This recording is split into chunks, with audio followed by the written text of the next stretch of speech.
control. I have control. I have control. Execute. Welcome, everybody, to the Berm Limits podcast with Mike and Max, presented by Bulletin.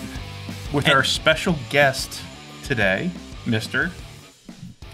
Zach Bush. Yeah, from Definitive Training Solutions. That is correct. Right? Welcome, sir. It's great to be here. It is great to have you here. I've been dying to get you on the podcast for a long time. I think we started it right after the last time we both got to see you in, was it November last year or October? Mm-hmm. You came out this way to Pennsylvania to bring your highly sought after and fantastic and well regarded. And I'm not blowing smoke up on his ass. People love his shotgun class. Yeah. Definitive shotgun. I did. I came out here. I wasn't able to come over here then. No. However. Yeah. And we didn't have the podcast running yet. So. Right. And you could have been the first guest. I could have. I remember back when you first told me about Bulletin in general, and I think a couple of weeks went by and I was like, have you thought about doing a podcast? And you're like, already in the works. Yeah. So I've been looking forward to this before it was even a thing. So well, hopefully we won't disappoint you too badly. Yeah. Oh no, it's great. I have no conceptions of what this should look like. So as far as I'm concerned, everything's perfect. Yeah. We try to make the square that the podcast happens in look presentable. Mm-hmm. The rest of the space is a little slapdash. There's a big table with a bunch of junk on it, but nobody at home ever needs to see that. Hey, I felt pretty good about our setup after seeing a blown out shot of John's podcast, because his podcast studio looks fantastic. The SOE podcast? But literally, it's confined to a 10-foot space. And when you blow out past that, it is just... Well, most of them are, like if you ever look at do you follow any podcasts? I don't know if I watch them in video form. But I listen to a lot of like real estate podcasts, but I don't. Oh, real estate? Yeah. Really? You didn't know that? No, are you into real estate? Getting into real estate, yeah. Oh, we should talk, because Are you into real estate? Not yet, but I'd like to be. Yeah, we can shut this down right now and just talk. Yeah, we got to talk about have a good night, folks. Cap tables and What kind of real estate are you trying to get into? I'd like to get into some possibly like a rental property or, like a long-term hold kind of thing? Maybe. Okay. Yeah. I also want to, I'll just throw this out there to the universe. I have been looking for a space in Pennsylvania of more than hopefully 50 acres or so.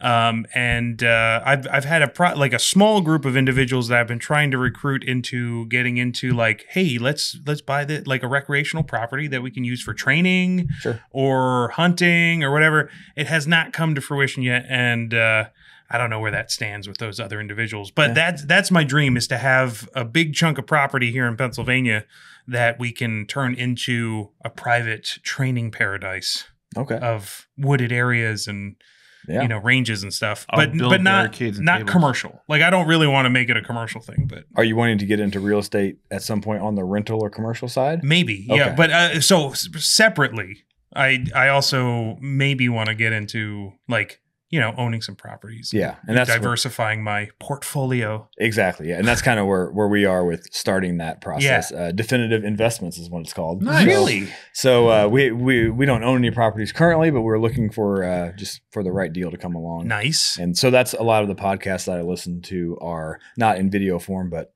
just when I'm driving or mowing grass. So. Okay. Nice. Yeah. But yeah, like the point is that most podcasts kind of live in this square world where it's like, hey, it looks really good right here. I think the exception to that is maybe like the Sean Ryan podcast or Rogan, but even that's a smaller room than I think most people realize. Oh yeah, it's not very big. It's a table with some cool shit in the background. Yeah. But if anything, the rest of the building that he's in, that's is probably more amazing than the actual studio is. From what possibly, yeah, because it's like that's where he has all of his stuff. Yeah. For sure. So we try to do the best we can here on the Berm Limits podcast, but we're still learning. But we is there something happening up? I feel like a marble is falling on the ground. Yeah, and just bouncing through. Yeah. This happens. There's every time here at the Bulletin Studios. There's people. Yeah, and yeah, perhaps How dare maybe some they. other people that use the space. You're saying this is not a standalone property only for the Bulletin podcast? It might not be. It might not be. You know, but you know, it's cozy. It's real. It's real. It's real. It's ours. Well, but it's his. yeah. I just come every now and then and eat food. Yeah. But we love doing this, and especially bringing in our friends and like professionals from the industry, trainers, people with different ideas, and especially ones that seem to be, and I hope you don't mind me saying this, almost becoming a leader in the field of certain topics. And how long have you been running Definitive Training School? Because it's not like a super long time, right? I would say it's probably around, as far as teaching classes and getting to that point, probably the past 3.5 years. Yeah. I've been, and some of those years have been a little busier than others. This year being one of the busiest, and next year I anticipate being even busier. But probably about 3.5 years of teaching classes. So you feel like you have a decent base under you at this point? Yeah, especially with the courses that I've taught. I think all the ones that I currently offer were kind of in the original lineup. So I've had a lot of time to the classes I taught this week, and I've taught those probably 6 or 8 or 10 times each, you know, over the past 3.5 years. So a solid lineup. I'm comfortable with it. I'm continuing to evolve those classes, but I'm still kind of on that original lineup because I just feel really strongly about the offering that we're currently putting out there. Yeah, because what I've been so impressed with, and now that I've gotten to experience the classes, I can vouch for the fact that the people who have said things are correct, especially from shotgun. Because here's the thing: there's not a lot of instructors out there doing shotgun, right? It's kind of, I mean, we've had this, like everyone has the discussion of, well, are shotguns outdated? Are they still relevant? Blah blah blah. Yeah. Like, should you take a class? Should you take a class? Should you take a shotgun class? Yeah. Yeah, and I think your class does an excellent job at proving, like, well, take the class and see for yourself, because that class really helped me solidify in my head, like, yeah, it's absolutely still a relevant tool in the fighting environment. And not just that, but can be absolutely devastating if used properly. Well, that we've known throughout history, right? Yeah, and I think that's one of the big things that I always talk about in the classes. Like, the lethality of a shotgun is virtually unmatched, in my opinion. With any other long gun you can, I don't want to say legally, but like reliably possess right now. Right.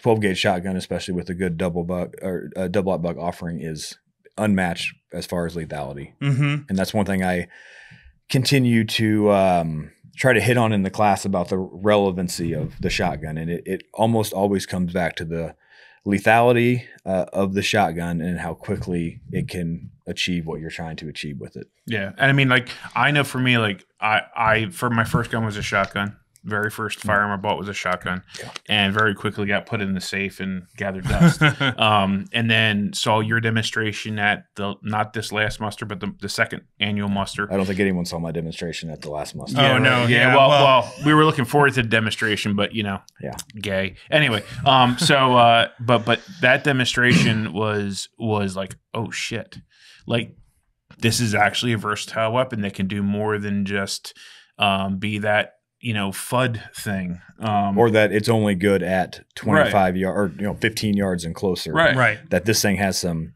has limitations like anything, but it also has some extreme adaptability if you're willing to kind of think outside the box.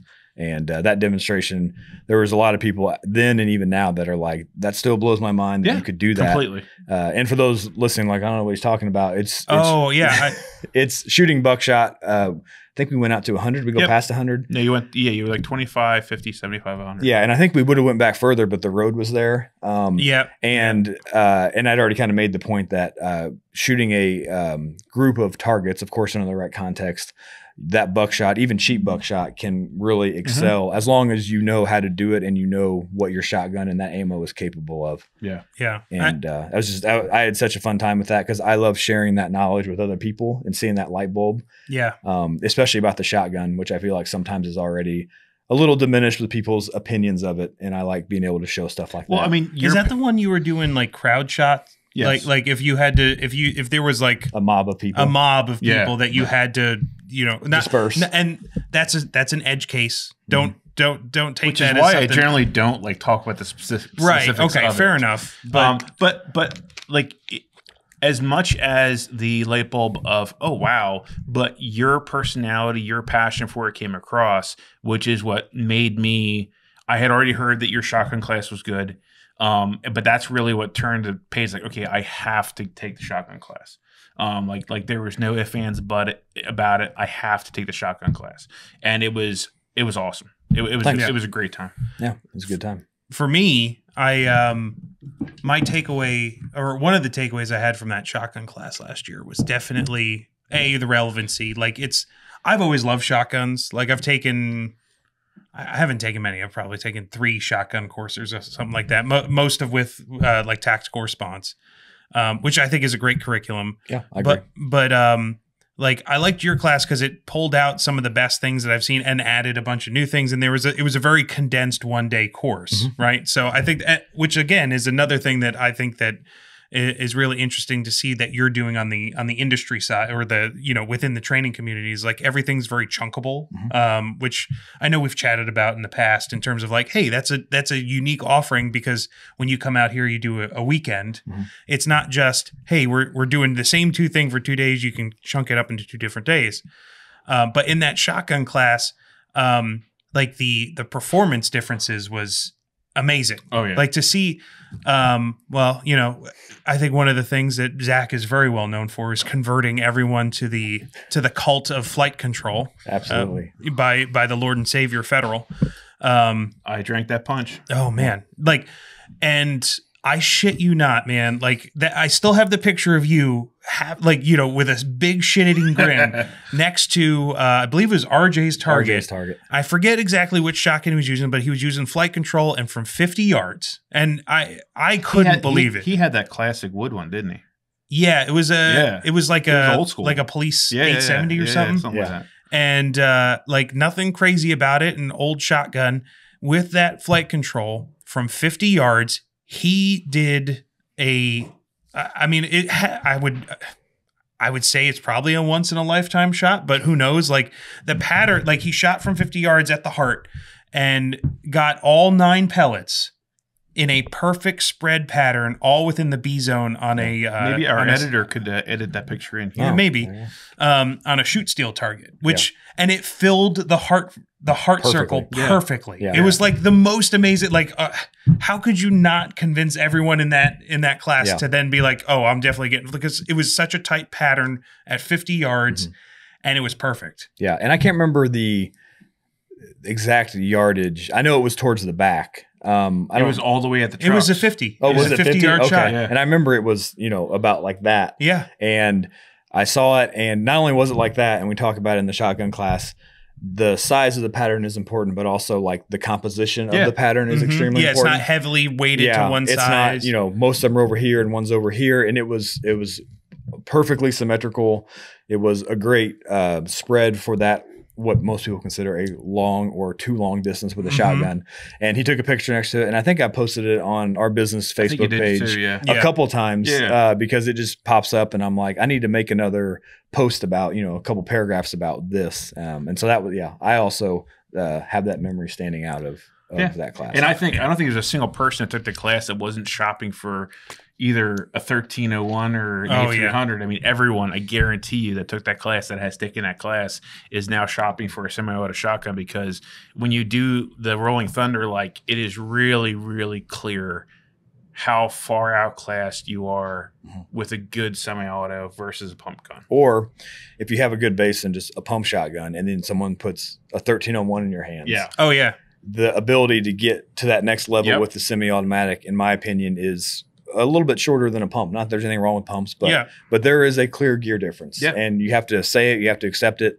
And hopefully in the class, I also, help impart that knowledge that gear is important, and a semi-automatic shotgun, specifically a 1301, puts you in a better spot to excel those skills. It really is in my opinion, a force multiplier. Yep. That's a good way to say it. And like, So I don't want to toot my own horn, but I remember specifically that day I was running pretty good. Not like the top person in the class, but I was definitely holding my own against the semi-auto guys while I was running a pump gun. And if it like we did a dueling tree, I think, at the end of the day, and I was so close to like keeping up with one of the pump gun or the semi-auto guys, Scott. I love you, Scott. But and he won. He just flat out won. But I was so close while running. I'm like, man, if I just had a semi-auto, it would like I can run it well. I can control it. I got it tuned in. Like the flight controls working real well. Like all of those things are lining up. But then adding in that additional factor of having a semi-auto gun and then being able to run that. I mean, it's a next level. Yeah, I think. And most of the shotgun class is cool because it allows me to have a few more like competition drills towards the end. Like different variations, and it's fun. And there's even like a little prize for the winner of a certain drill. And but now it's starting to be. I'm starting to honestly get about 50% pumps, 50% semi-autos, and even then a semi-auto gun, I think almost always has pretty much won most of those drills. Yeah. I think you would have to be tremendously skilled with the pump. Yeah. And we've had some really good people with pumps, and we've had some relatively new people that show up with the semi-auto 1301 mostly. And in general, I can say the semi-autos, those people usually perform better on the competition drills. Yeah. And there is something to be said for that. Like, it's just something that I try to hit on in the class about. Nothing wrong with the pump. You're not like, it's not worthless to have one or anything close to that. But when you're shopping for gear, especially shotgun gear, like think about getting to that next level. And is that easier to do with a semi-auto gun? And I think the answer is yes. Yeah. And I had a clear gear moment there of like running something and figuring out the hard way, because I think probably, I don't know, third or fourth shot, I completely split my thumb open on my light because it was not in a good place. Well, why'd you do that? Don't do that. Yeah, don't do that. Yeah. And like my gun, I had this huge smile on my face when I got home, and my gun was covered in blood. I mean, like the entire forend, that's how it should be, was just covered in blood. And my wife's like, "What in the fuck did you do?" And I just have this big shit-eating grin smile on my face, like that was fucking awesome. I've had the exact same thing happen when I was at a Thunder Ranch shotgun class. I'm shooting with the pump, and all of a sudden I just feel like almost like there's water on my hand, and it's because my thumb has been busted open because the light is right next to where my grip is, and it's hitting my hand every time the gun goes off. And I'm just like you, just ready to just do it, and I'm trying to do everything in the class, and I realize like I've got blood like coming down my arm, and it was awesome. Because my light was in the wrong spot. Yeah. So I've had almost pretty much but the idea that like, run your shit. I mean, that's how you find out. Run your fucking shit. Yeah. That's how you find out your light's in the wrong spot. Exactly. Yeah. Is when you're bleeding down your arm and you can't figure out why you're bleeding. No, I know we didn't plan to go into shotgun stuff for like a long time tonight, but it always happens. It is what it is. What is, just for everyone listening, because, I think that's, everyone wants to know what's the answer. Like, what's your top or like recommended shotgun for like general use nowadays? Like, can I caveat that to two different brackets? Okay. We could do anything. Yeah, I would love to have the answer at under $1,000 and then whatever. Okay, well, yeah, I mean, we could bracket that thing out to many different stuff. So I don't know if I can answer the money side of the question, because I think the $1,000 is kind of like that's a hard level to if you would have said like under $2,000, that'd be easier to answer, but under $1,000 with all the accessories I would put on it, I'm not sure if I can stick to that, but I can get close probably. If you're under $1,000, like an 870 or a 590 or something, like the pumps you could easily do like just do a pump and run it. Like but could you spend an extra $300 and get a semi-automatic, and is that worth it? The answer. Right. So I don't know if I can answer that question too much. As far as just if you're asking like a shotgun, what should be on it? Yeah, like what's your top recommendation nowadays? So my top recommendation is still the 1301, the Beretta 1301. Beretta 1301, okay. And then obviously when you buy the 1301, you're going to have to do some stuff to it, just like any other shotgun you buy, most likely. There's a company called Aridus Industries that makes a lot of accessories for the 1301. One of them is an adapter plate that allows you to put a Magpul stock on it. Yeah, the Magpul stock is the first thing. Such a nice upgrade to. That's the first thing I would do to it. The second thing I would do to it is I would put a Aridus Industries low mount where the rail is on the top, so you can get that optic a little bit lower. I'd put a red dot on it, of course. And then after that, there's a couple other things you could do. Obviously, a 2-point sling, but that's generally how I would configure it. I haven't seen the Midwest handguards yet for it. Okay. But I will soon. Plan to purchase one soon. Are those public? Oh yeah, okay. They're on the website. Because I at some point I'm pretty sure. At some point I was told about them, but also told like you can't tell anybody about them. Yeah, they're on the website. Like I was looking at the price the other day. Because I wanted to say like that would be my option. Like I don't even care what other handguards are out there. I'm putting a Midwest one on it because it's a Midwest. Yeah, and there's another company that makes a handguard for it.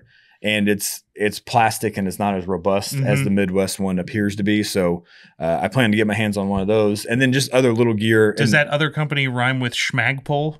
No. Well, kind of. It's a rhyming Schmagpole part, but it's been converted by a different company to fit. And it's a good handguard. It's currently what's on my gun, but it is plastic versus the Midwest, which is it'll be aluminum. Aluminum. And they're probably way about the same. Yeah. So they and after that, it's just kind of what you like on your shotgun. But the 1301, hands down, if for some reason someone says, well, I can't afford a 1301, understandable. But if you can get close to affording a 1301, then you should really work hard to get a 1301. The M4s, Benelli's work great. Like a lot of the other stuff works well, but the 1301, because of the aftermarket accessory availability, whether it's with Aridus Industries or now Midwest Industries, has a lot of stuff for it. And that's why I'd recommend the 1301 over anything else. Yeah, I was so excited when Beretta came out with that A300, right? That's the like, it's a little bit cheaper, comes you in. can get it for like $8. Yeah, like it's somewhere in the MSRP of $8, comes in Tiger Stripe. Somebody in the class last year had a Tiger Stripe one, which I was like, oh, man. Comes in a pretty badass, like blue Typhon kind of paint scheme too. Typhon. But like but I was so devastated to find out that it didn't, like, I don't think it was going to be compatible with the Magpul stock, right? Like the recoil system. Yeah, when I first heard about the A300, I thought it was just the 1301 fixing some of the issues that the aftermarket companies were kind of doing. And then I realized you can't put a Magpul stock on it. And as far as I can tell in my classes, the A300s work, But if I can't change the stock out, that's how firm believer I am in the Magpul stock. Yeah. If I can't change the stock out on the A300, then I'm going to have to recommend the 1301, at least at this point, until something changes. Got it. Yeah, I mean, it seems to be a solid choice. You put an optic on there. Now, we were exposed to a little bit of Lewis's donut of death theory. Are you familiar with the donut of death? I don't think so. Let me a quick explanation is on optics such as the most of the holosuns. Yeah, the holosuns where it's like the circle dot reticle, where it's like the circle with the little hash marks on it, and then in the dot in the middle. Lewis Karras from Elcar Concepts.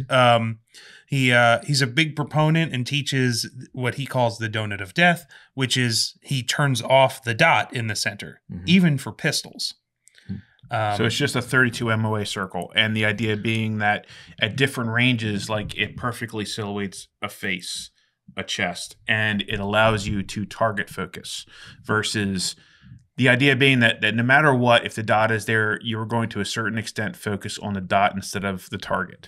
If you have the circle only, you truly do target focus.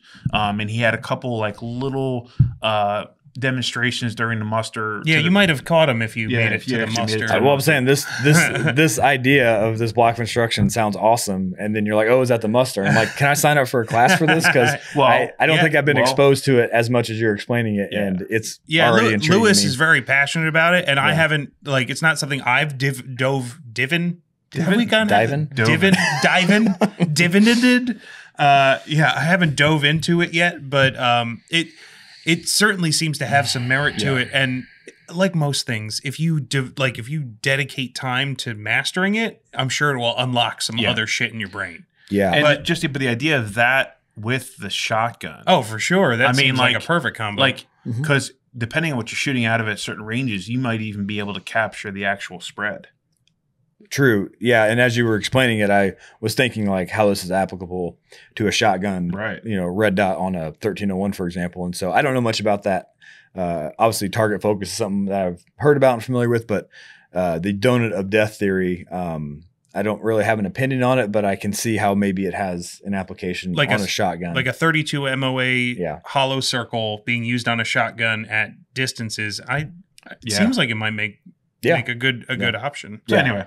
Yeah, it's one of those small, all those small pistol optics seem like to work on most shotguns nowadays. Like it seems to be like a trend that people are putting on the shotguns. Yeah, I see all kinds of red dots on shotguns, and I see the little like micro kind of style ones, and I see the bigger like hollow sun ones that I have, the kind of the older style ones, and everything in between. So I don't have a preference on the size of the dot or the size of the red dot itself. Yeah, they all seem to work. And generally, if you want to find out if it's reliable or not, put it on a shotgun, and you'll find out if your red dot is shoot 100 rounds of slug. Is up to par. So I know we took a little bit of a detour into shotguns, but the point that I'm trying to make is that you've built a bit of a name for yourself, a reputation as being a hitter in the shotgun kind of training world now, which is great, because after 3.5 years, I agree, it's a great shotgun class that people should take. There's just so many things in that class that are highlights for that particular platform. I hate using that word, but like weapon system platform. So the other one, which I just got to have a bunch of experience with, which I think is, and there's a few trainers out there in the space that play in this realm, is the entangled gunfighting, the close in space, the grappling space, combatives, 3 feet in it. Like, that seems to also be a huge passion for you. That where did that start? Because not everyone, for me, I'm not just everybody's into that. Yeah, it's such a huge training gap for me that I'm like, I need more of this, and not enough people teach it. Yeah, so I guess how the combative side came for me as a student is maybe a little backwards than some of the other people in the space are teaching, which are great classes, and I've taken many of them. I did not grow up a lifelong martial artist. There's no picture of me as a 5-year-old in a Taekwondo tournament. That just wasn't me growing up. And in fact, when I became a police officer, almost 17 years ago, I still had, like most police officers, very little martial art background. Was that your first kind of foray into control techniques and or grappling? Or yes. Oh wow. Okay. Police work was. Yeah. Or the police academy, and then the kind of yearly training. And then so I even got into the gun training, like training at Tactical Response and other places, before I even got into the Brazilian Jiu-Jitsu grappling side of things. And so the passion for me, I guess, developed from taking, it sounds weird, taking gun classes. And then how you take a gun class and you're like, oh, that little thing over there, I don't know anything about that, so I'm going to go take a class for that. Well, one of those things that I saw early on was like, what do I do if somebody grabs me when have the gun out? How do I handle that? Right. And I took a class with Brian Hill down in Georgia, and it was a very great combatives type class. And I went there with very little experience, and when I left, I immediately signed up for a Brazilian Jiu-Jitsu gym, right? So that's kind of what got me into it. But I come from the background of, I was into the gun training before I ever got into the grappling.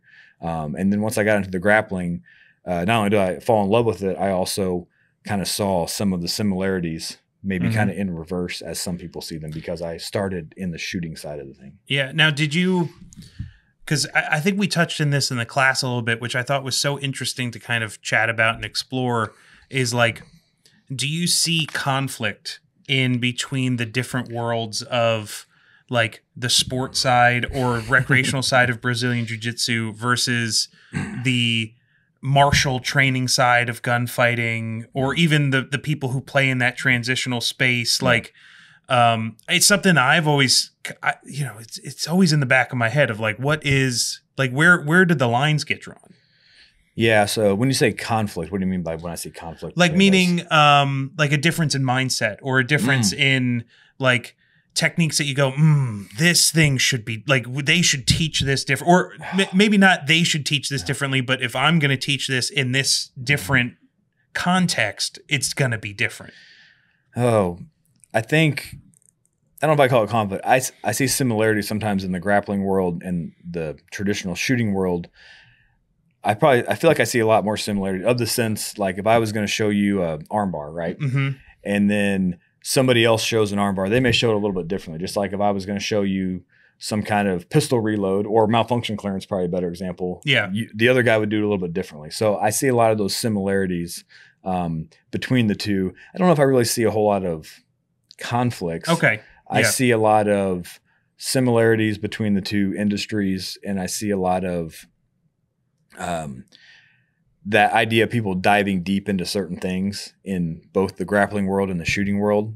That's what really drew me to it in the beginning. Was like this grappling stuff, like the way they run things and the way they train and the way the guys travel for seminars, like that's very similar to the gun stuff. And then I started seeing not the conflict, but just the overlap of like, what are some things between the grappling and the shooting that overlap? And I saw those with a lot of courses like ECQC and things like that. So those are the things I see there's similarities. I don't really see any conflicts, but I do see sometimes those communities are kind of over here, and then really they have a lot more in common than they think. Oh, for sure. Yeah, like the clicky bullshit. Culture in general is so similar between all of it that it's almost laughable when you see people out there like arguing that like gunfighting or just the idea of firearms training isn't martial arts. It's like, have you ever looked at it whatsoever? Like there are parallels in almost every aspect of it. Honestly, there's only one time I've been able, like one very clear difference between them. And that is martial arts can be, viably practiced every day of the week. Yeah. In like a commercial structure that allows a dojo or a gym to have students that come on the regular. Whereas the firearms training industry is very different in the sense that it needs to happen in a range. And that's changing nowadays with things like Blackbeards and like Combatives Incorporation. Like you can do that type of stuff or force on force type things. But the traditional, like, hey, the fundamentals of shooting, the two fundamentals, like, the live fire aspect has to be done in an environment that just, it's not viable to have every night of the week unless you have some amazing, maybe property where you can hang out at with all of your training friends. Wink for anybody out there that wants to be a generous benefactor to maybe some awesome people in Pennsylvania.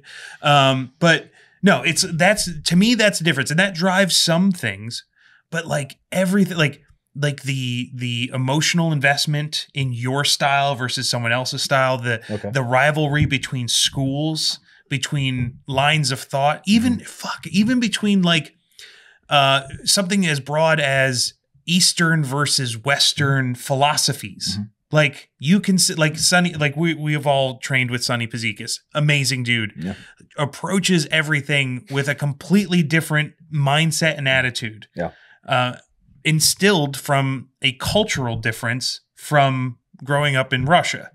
Whereas we approach things in a different way, and seeing those two things conflict, you could see that in things like, American boxing versus like kung fu. Like they're completely different philosophies and ways of approaching problems to a martial environment. Now I see what you're saying. Yeah, but there's so many similarities to it. However, and the reason I asked that question is when I started taking BJJ, the thing that I was having so much trouble with, and I just had to eventually surrender to it, because at a certain point, you just kind of have to go, you know what? I'm committing to this form, this art, this school, this teacher. Like you have to, and that's part of the process of going. It doesn't matter if I disagree with it.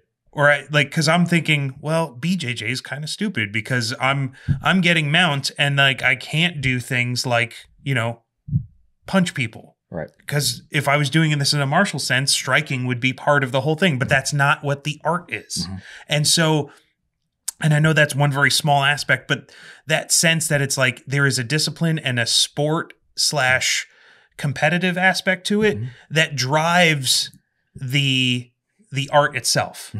It's not, and it almost becomes non-martial. Whereas the things that we do, it's like, well, it's always meant to be like it is very much this is a weapon. Like we do weapons training for self-defense. So like those are the things that when I started kind of in my limited experience, I haven't done it nearly as much as you. Those were conflicts for me in terms of like, how do I resolve this in my head?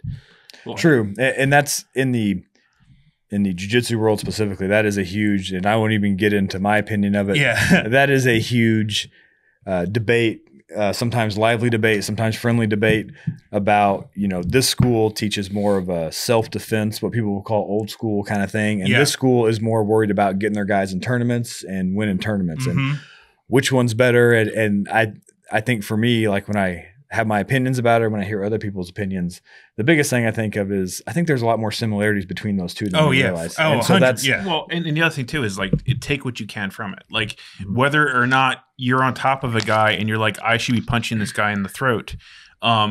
That's not what you're there to do. You're there to learn how to control his body. You're there to learn where your hand shouldn't go, where it can go, where it may go, how this leverage point works or that leverage point doesn't.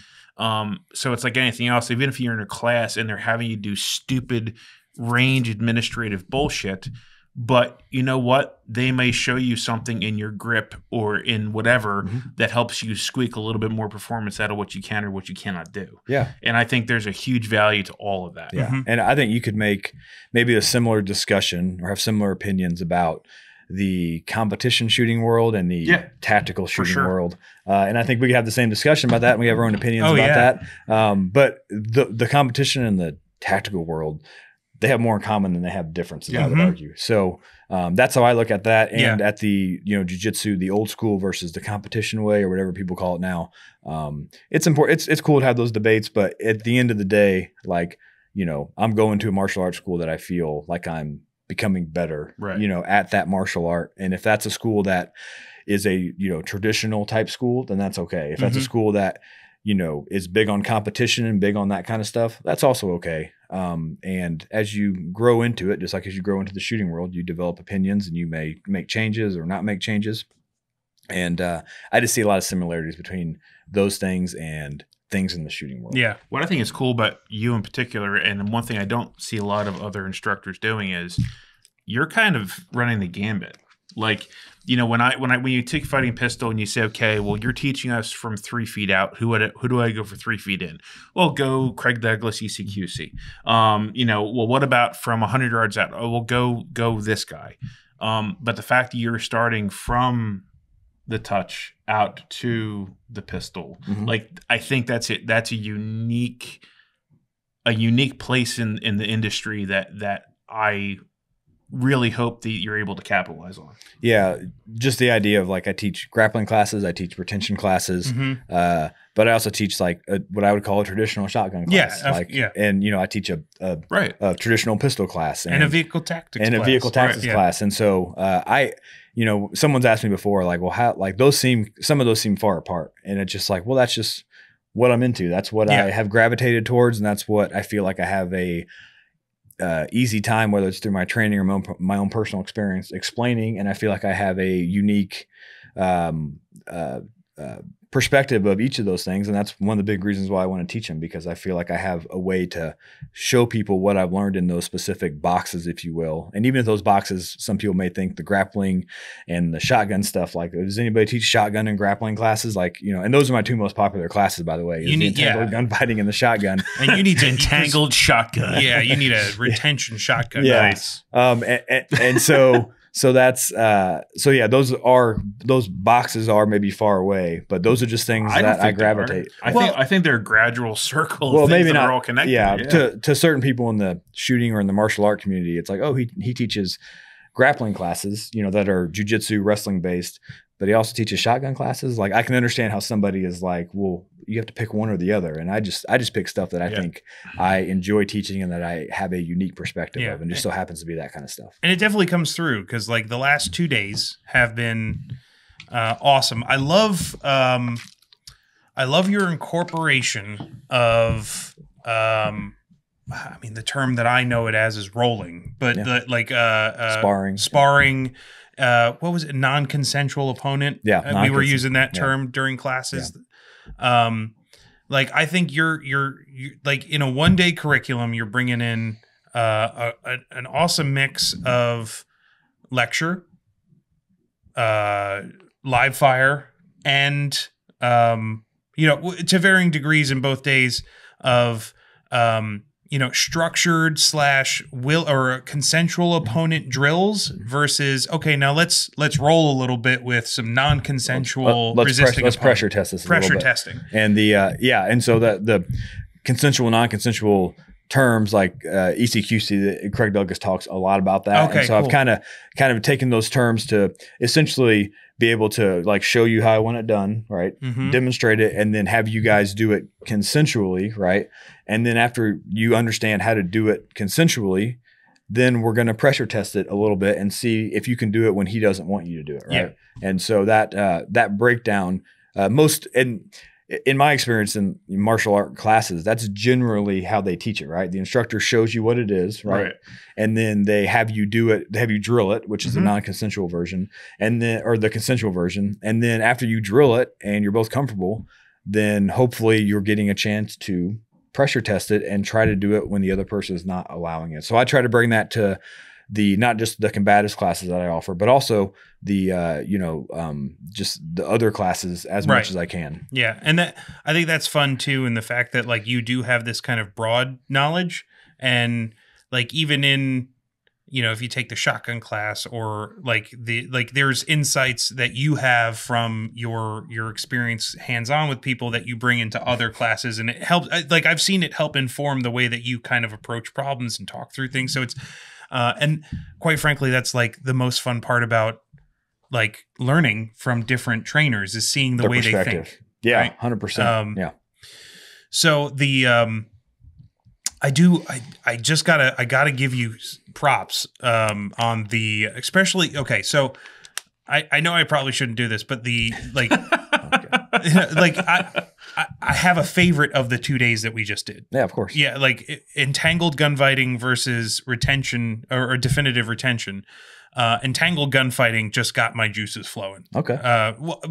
Because I had a little bit of BJJ background and I got to roll, and god damn it, I missed it so much. And it was a small class, but it was so much fun to get on the ground and just like with people that I know that are into it and that are respectful, and they want to put in effort. So you learn, like, it was just such a great environment.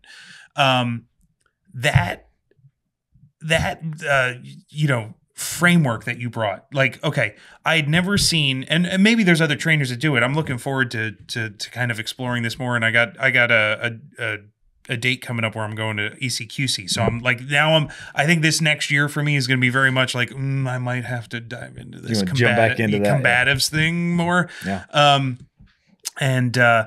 Like the live rolling, and stop me if I go into, because I don't want to give away the idea of what you end with, but like there is an aspect of non-consensual opponent, so a live resistance plus guns, like and man, I'm telling you, like if I could find a gym that did that, I would pay so much. Like if I could find a BJJ gym that incorporated that in, 5 nights a week, where I could just pay the monthly fee, like the traditional martial arts gym. Somehow finding that, I'm like, that's the martial art that I want to dedicate to. That mix. Yeah.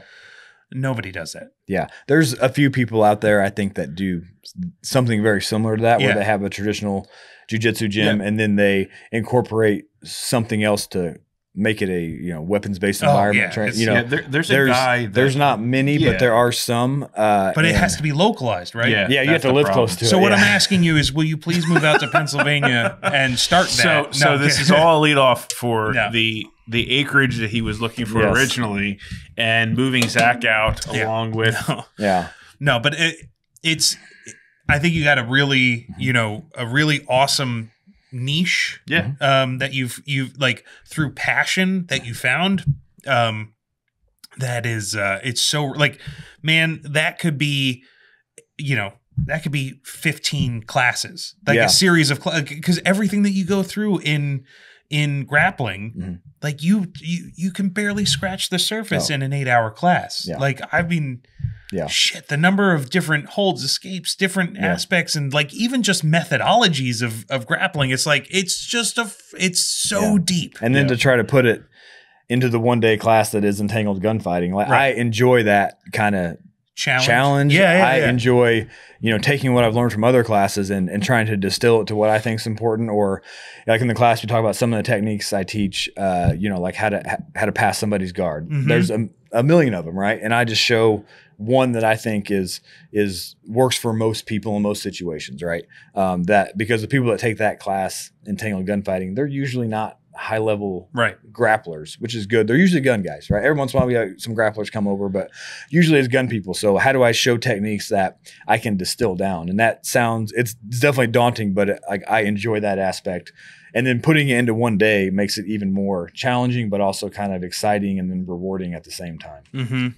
Yeah, I could definitely see like I've only dipped my toe in the BJJ thing, and like he said, if you were able to get to a place where they were doing the entire thing, like you were going from training from the grab through the escape through getting your gun out, and you were able to train that 5 days a week. Yeah. And even it doesn't even have to be that all days, or maybe there's some way to blocks of instruction on a regular basis. Some of that into a traditional program where it's like and there are places in the US that do that. There are instructors who, have both of these backgrounds as well, and they, have their traditional classes, but then they also have kind of another class that other guys or people can show up to and to experience a little bit of the grappling. And then we're going to mix in, well, what if somebody has a knife? Like what if somebody has a firearm? How does that change what we're doing? And so that does exist. It is increasing, but it's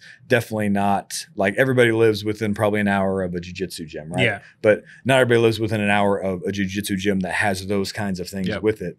And so I would agree that it's not out there that much, but it is increasing. No, it's the challenge of the seminar structure of commercial training, right? Like you have to put together a viable product that you can bring to places and do in a 1-day format. So you have to distill that curriculum down to like what value can I bring for a 1-day class for a certain price, and like that students will show up for, and in the training environment that I can hold it in, right?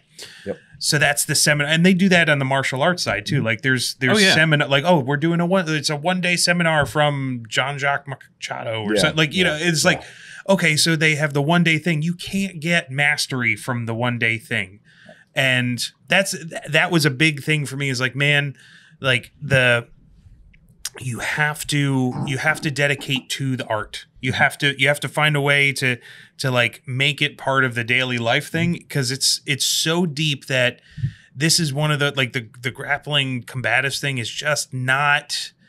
I mean, don't get me wrong. I'm not poo-pooing the idea of taking seminars, but I would feel bad for anybody out there that says, oh well, that's all I really need. I had that 1-day thing and. I feel pretty good. Like I don't really need to explore that further. It's like, man, I don't understand that. Anyone that doesn't walk away from something like that with more questions than answers, I don't think either they're a shitty student, which maybe they're a shitty student. They can be, or maybe they're just not there yet, or they're not in a place where they're ready to like start walking that path. Yeah, and that's with entangled gunfighting, for instance. Like I'm obviously not trying to teach a mastery, right? Right. How could you? Yeah, how could you? But what I am trying to teach, besides specific techniques, as a whole, I'm just trying to inspire people to realize that it's important to get involved, so they can move forward, achieving that long-term goal of being better at that. And like we had a student, in just about every class that, when I ask them at the end, kind of like, what's your first thoughts? What do you think you learned today? And I always love when students say, I need to join a jiu-jitsu gym or something. Like I need to get more involved. Like that's one of my jobs in that one-day class is just to like inspire people to take the next step.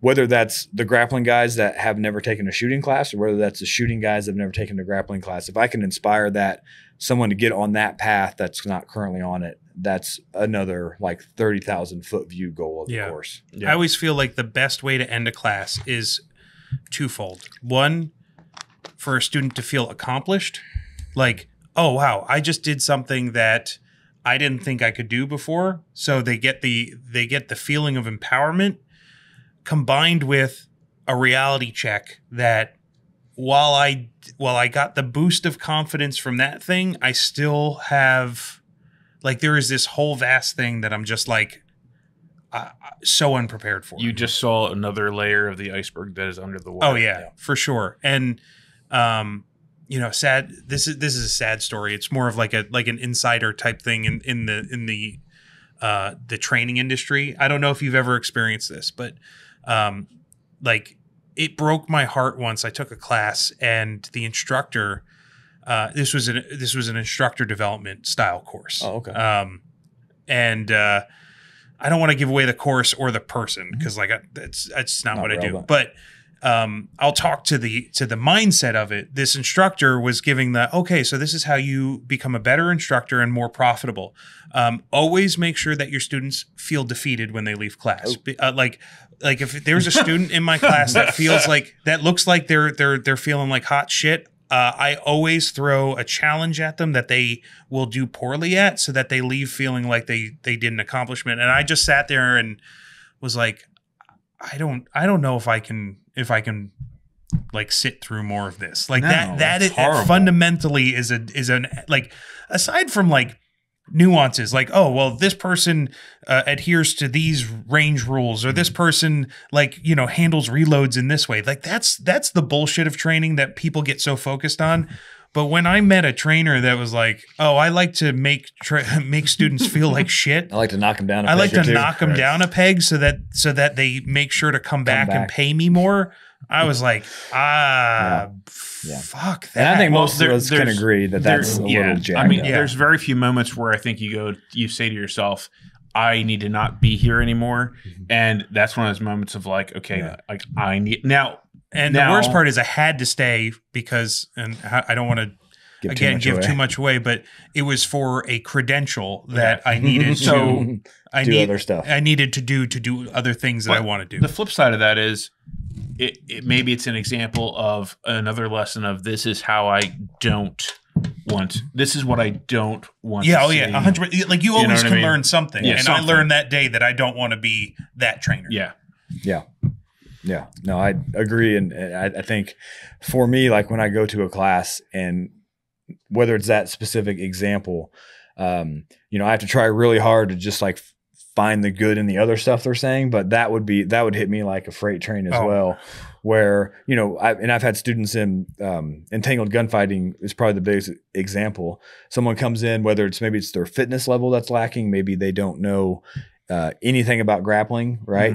Maybe they're also new to guns, and I don't want to give that student a false sense of security, right? Right. But I also want to do everything I can so that student leaves and they don't feel defeated. Like the opposite of what you just said. Right. Like I want them to feel like I struggled. I got these things to work on. I got 20 things to work on, but I made it through that class and I did my best, and I have a long list of things to work on, and I did really well. Like I just did well. Yeah, right. You want them to feel motivated to continue and continue becoming better. Yeah, and even beyond the emotional side too, like from a business standpoint, you run a service that you want the students to feel like they got what they paid for. Yeah. Like that is business capitalism 101, whatever. Like that you want, like there is value in what you're teaching, and they need to feel like they have attained or received value. And as an instructor, you should be able to challenge them in whatever the discipline is, challenge them, have them find things to work on, but also have them make progress to the point where they feel, like you said, like this was a good thing. Like and then also like, telling someone that you should make students feel like they mess things up so bad that they have to come back. Like that's just real like a jerk personality. Oh my in my God, opinion. it was. And like, I just would hope that we're all just good, kind people. And I don't want to make anyone ever feel bad. No. And especially if it's for my own financial gain, that makes it even worse for me. So as a good instructor, like you should be able to challenge people, whether it's someone who's very knowledgeable in the class that you're teaching, or whether it's someone that's zero knowledge in that topic, and you should be able to lift them both to a certain standard at the same time in the same class, and not so they'll come back and pay you more money, but so that they will continue that journey and they don't. Because we've all seen students that they go to a class, whatever it is, and they feel terrible, or the instructor makes them feel terrible. And they just shut down. And they're done. Yep. And they're done. And it's like that. Like, I don't want like people to achieve a mastery in one day. I want people just to continue that path upwards, right? Like as the great philosopher Tim Morris once said, like we're all on a journey, right? And some of our journeys may go at a trajectory kind of like that, and some of ours may go at kind of like this and kind of, bobble. But as long as both of our trajectories are in an upward direction, we're both winning. Yeah. Right. And like, that's always stuck with me. And I think when you brought that up, that, like I'm not trying to tear anybody down. No. Yeah. Well, here's a question. So what gave you the passion for the instructing? Like, what was it that flipped that switch in your head and said, I need to do this? I think when I started having conversations with other instructors, right? Like after I was, a lifelong student, and especially once I got into the jiu-jitsu side and I was doing the gun training, and I started hanging out with people who were instructors and kind of started getting in those inner circles and started talking to them and hearing like their passion about like why they teach what they teach. And then I like thought to myself, like I have like similar passions for that. Right. And I have like, in some cases, new ideas or new class, designs that I want to get out there. And so like when I started seeing that passion in my fellow like instructors and some of those who are like really good friends, and I realized I also have that same passion. And like I also want to reach the same kind of people that they're reaching and to help other people get on this journey. And, the biggest compliment that I think I could ever have is for students of mine, current or in the future, to start their own schools. Right. And so like when I realized all that, I thought to myself, this is like, that made it more interesting for me as an instructor. And that's when I realized I need to go out and kind of, teach some of the things that were taught to me, and try to get more people kind of on this path. And that's probably the biggest thing that helped kind of mold me from just a student to like, maybe I should start looking into developing some curriculum and kind of seeing how it goes. Did making the transition to the teaching side of it help you as a student? Yes. There was definitely some kind of ups and downs of, and, as an instructor, like you would maybe say the same thing. When you start teaching in the beginning, sometimes it's easy to kind of lose that student path as much as you had it before. So I'm, starting teaching, especially, 3 years ago, I had to kind of, at one point was like, I can't remember, like it's been a while since I've taken a class as a student because I've been putting so much energy into teaching and getting myself out there and learning about that. And so that was one thing that I had to kind of like balance at first. I feel like this year, personally, I've balanced being a student, better. And then it also turns into when I take classes as a student, I pay attention to some different things that I didn't before. Oh yeah. Like how is the instructor logistically running things, right?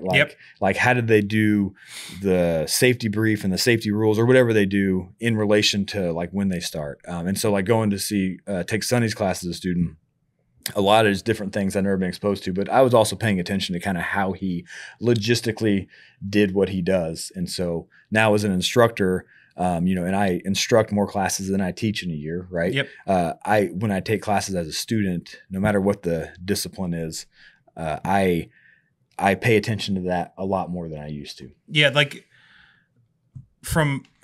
so like now that I take classes, like, no, like don't take this the wrong way. Like the things in my head today were hardly the curriculum. What I usually take notes on is like, what are the structure of the curriculum? Because I love seeing how people structure it to like get from one topic to the next to find that flow. That's the thing that I kind of dig into on the teaching side. Like I really love finding the right combination, but it's also the technique of how people teach where I go, oh, I'm not going to do it that way. Or, oh, the way he does that is really good. Or like, oh, I like, or seeing the way other people teach, like, oh, that's something that I do. And I didn't realize it from the student perspective that like, I'm not going to do it that way or anymore. Like, you know, and you have to being a student makes you a good teacher, and being a teacher makes you a better student. Oh, like 100%. It's so hand in hand. That was the thing that my path in was like, oh, I felt this calling to help build class that like, and then that was very much linked to like, I think that's my next path to help me learn better. And I progressed so much quicker, and things solidified and gelled in my brain so much faster the more I taught it. Because it forced me to internalize it instead of just absorb things. Like I had to crystallize it and like turn it into like my thoughts. And man, the way when you start doing that, it really just changes the whole perspective. A different world opens up. And the reason I ask is because, and I've probably told people this about you probably too many times. Like Zach is like the most impressive student. Like from like you I've always been an admirer of yours in terms of like your professionalism as a student. Like you had a regiment, you have you're very not in a bad way, very proud and accomplished in like the different classes and how much you've taken, and like the pride you take in your library that I call out to people. Right. And like if you walk into Zach's house, by the way, when I went, it was a pretty like extensive bookshelf, and I'm sure it's grown since then. Well, the house has been a little remodeled. Yeah, well, getting married does that. Yeah, so there is maybe some less smaller bookshelf space. Zach space. Your crap is not going to be there anymore, and it's great because the house looks awesome compared to what it did. You know, when I was single. It was total bachelor pad. Real bachelor pad, like empty rooms, carpet, like so a bookshelf with all of Zach's binders and handouts, and I still have those. It's just there's a door that shuts now, so that it's like an IKEA cabinet. It's great. But when you open it, you'll see on the left side of the entertainment center, you will see there's just class handouts. Some from the law enforcement side, but most from the commercial training side. And I keep that stuff not only because like, do I go through it? Absolutely, every once in a while, especially if I have a question about like, how would I design this class about this topic? I'm going to pull every book out that has that topic, and I'm going to read them all over again. But what happens more often than that, I think, is when people visit, like from the great state of Pennsylvania, and we're just talking and it comes up, or I'll just open it and be like, hey, have you seen the, and then, or the binder of certificates. Like I don't keep the binder of certificates to like make myself feel better every night before I go to bed. It's so that you can see them and so you can see what I've done. I vaguely remember there was like a track light pointing down on a pedestal and like the tome of Zach's journey. Does he have like dry ice that he puts in a little bucket that way it like steams up and around? I believe it was like one There's of those a security guard that watches it all the time. It was under like a cone of glass, and like we walked in and it's like the whole house is dark, but there's only one light shot. I don't even know where you turn. The lights in the background. He's got a soundtrack going all the time. And he's like, "Have I shown you my binder?" And like, let me show you the way. And you're flipping through this thing. I am so inadequate. I'm like, God damn it! Like I'm so far behind. Like. Well, and that feeling I had when I would talk to other people, whether they had a binder or not, they would tell me about, I've taken all this stuff and, I don't know. And I know you say it jokingly inadequate, excuse me, but I would hear them talk, or I would sometimes see their certificates. Like some people like to do the certificates on the wall, and you wouldn't have any walls. Like you could build a house out of your certificates. And so I was like, oh, this binder would be great, a way and cheaper than buying a bunch of frames, which is important to me. Well, yeah, true. And he's also a stickler for saving money, folks. And so the binder is great because I can literally hand it to you guys and you can flip through it. You can be like, whoa, what's that? Oh yeah. And so the binder lives in one of the gun safes because that's fireproof, and I can't quite possibly lose all those. Yeah, like his certs live in a fireproof safe. And I'm not talking like the bad type of pride. It's like, you know, where it's ego invested. It's pure joy because I want to share it with other people. And you take such joy in like the journey that you had. So like, well, it's like for years, like it was funny, like way it worked when I was taking classes. Like I always told my kids, like for Father's Day, like what do you want for Father's Day? A frame. Okay. That's all I want. I want the frame for whatever the last thing that I did. I want a frame for that. And it was cool because it was like something given by my children to me for that. Yeah. You know, and then I just stopped hanging them up because there's too many. Like, well, I don't have that many, but still, even that's too many. I stopped.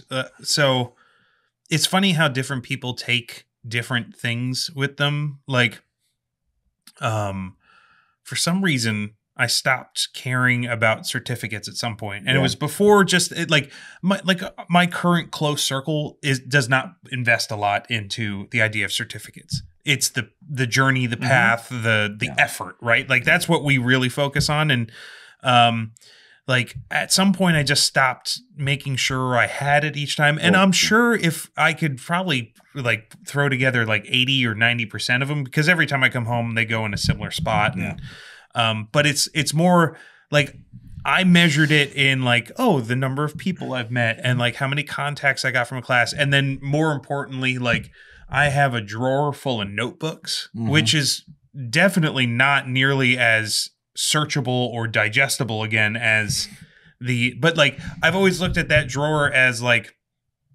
even if I don't look through the notebooks themselves, it's like, I look at that drawer and go, oh, I've accomplished that because, you know, of the notes that I've taken. And like I've in there, oh yeah, that's when I went and took contractor class down in tactical response, or oh, this is when I went out and took a Haley class. Like I have those notes, and like scanning through them or just holding them give me like, to me, that's the cert. Like, because that's my cert for me to look at it. And like the traditional certificate is for others, I guess. And that's cool too. Like, you know, and I'm not saying there's anything wrong in investing in it. It's just like, I love seeing how different people have their, what do they call it when like a serial killer has like takes a token, like their token. that's a long shot. It's a bit of, I took a little bit of a walk around the block there, but like everyone's got their thing that gives them their emotional value out of it. And it's like, for some people it could be like the dog tags that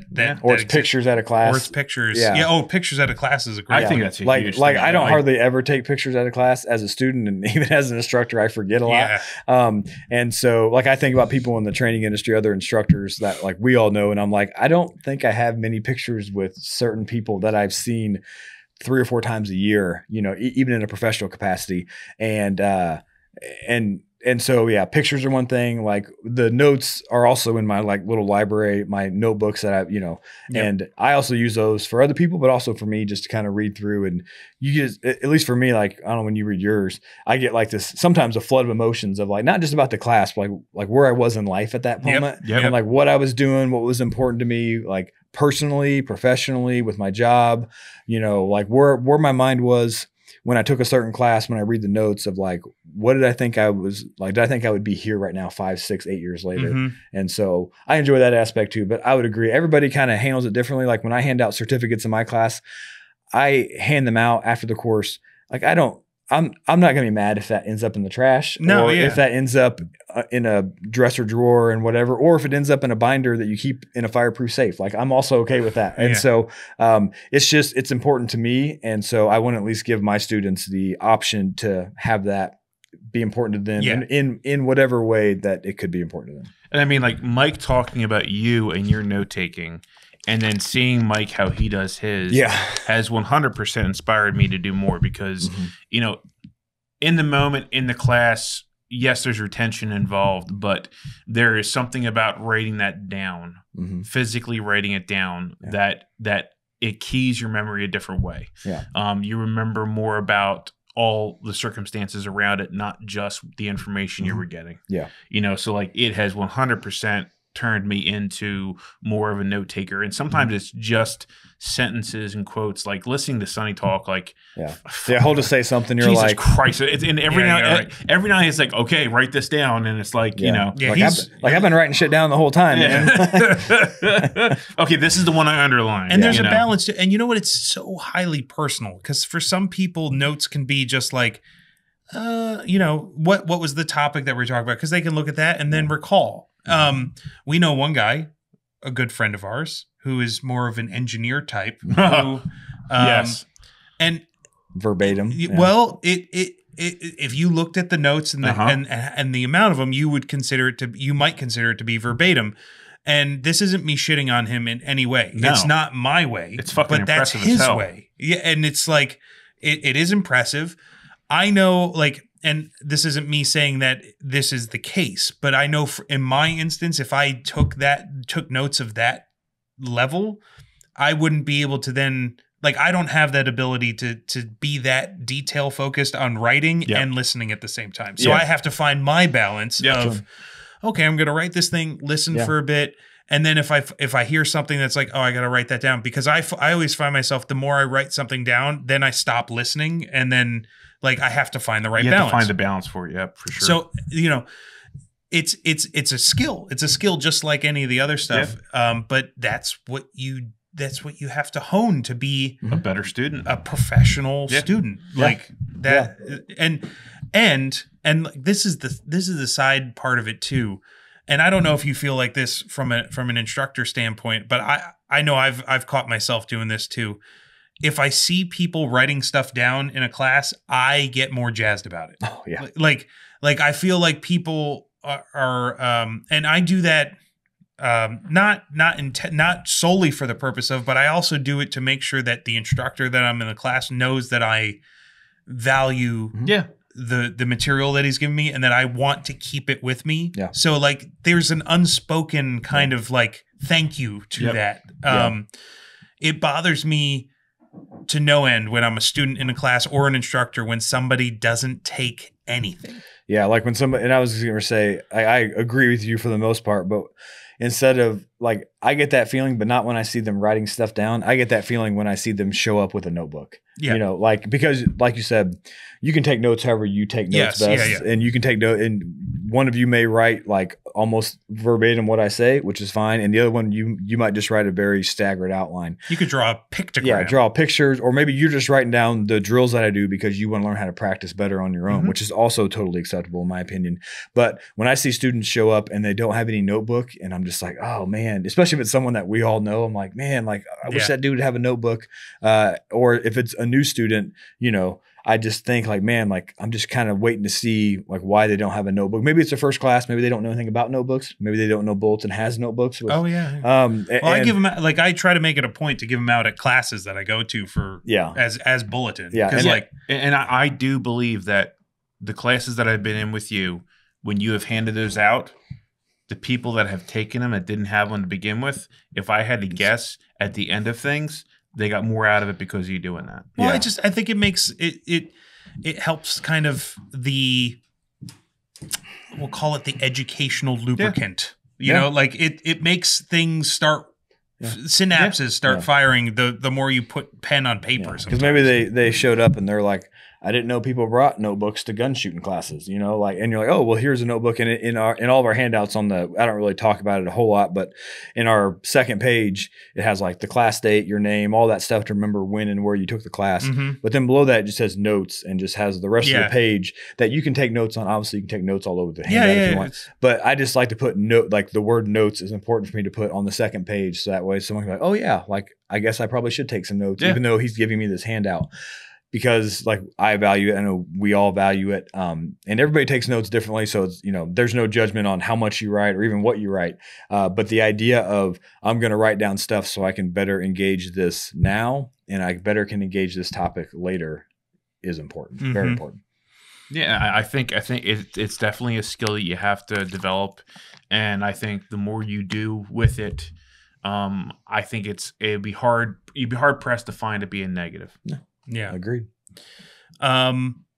So there's one topic that I definitely want to get into tonight a little bit, because And I think is great because we've progressed through, I think, some things that really lead into this as kind of the next, we'll call it focus for you, or like what. So we talked about shotguns.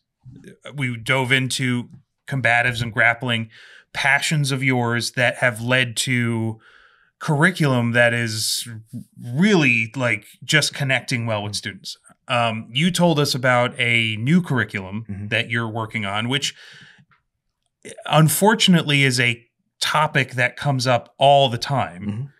Active shooters. Yeah. So I just wanted to kind of like put that out there and have you kind of explain it, because you approach it in such a passionate way, and I think it's informed at like how you develop your curriculum. So like, I guess the big question is why? Why is this the next thing for you?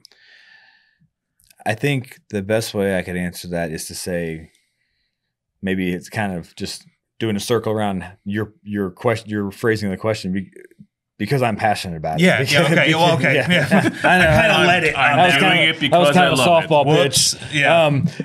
But to say, because it's a passion of mine first, because it is a relevant topic. We could say, unfortunately, whatever. Yeah. It's a relevant topic. It's not just pigeonholed to education facilities, right? It's the knowledge can reach people that may need that knowledge in shopping malls, in businesses, in gas stations, whatever.